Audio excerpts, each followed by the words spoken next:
ராகு காலத்துல குழந்தை பொறந்தா என்னங்க பண்றது? அப்படின்ற சந்தேகம் பல பேருக்கு உண்டு. உண்மையிலே என்ன பண்ண முடியும்? ஒண்ணும் பண்ண முடியாது. அப்படியே விட்டுருங்க. அதாவது ராகு காலத்துல ஒரு குழந்தை பொறந்ததுன்னா ரொம்ப மோசமான பிறவி. இந்த குழந்தை ரொம்ப ஏமாத்தும், ரொம்ப பொய் சொல்லும். அப்படி இப்படின்னு நெறைய பேரு கட்டுக்கதைகள நம்பிட்டு இருக்காங்க. ஆனா எதார்த்தம் என்ன தெரியுமா? ராகு காலத்துல பொறக்கிற குழந்தை உண்மையிலேயே ரொம்ப நல்லா இருக்கும். எப்படி? ராகு காலம்னா என்ன? முதல்ல ராகு காலம் எதனால வந்தது? அப்படின்ற விஷயம் புரிஞ்சா தான், இதனுடைய முக்கியத்துவமே புரியும். ராகு காலம்ன்றது பெருசா பயப்படுற லெவலுக்குலாம் ஒண்ணும் கிடையாது.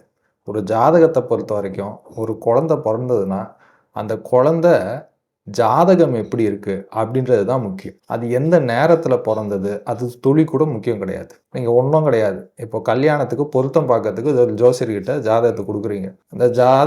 அந்த ஜோசியர் நெறைய விஷயம் சொல்லுவார். இந்த பொருந்தல அப்படின்னு சொல்லிட்டு காரணங்கள் நெறைய சொல்லுவார். இது செவ்வாய் தோஷம் இருக்கு. இது ராகு கேது தோஷம் இருக்கு. இது களத்திர தோஷம் இருக்கு.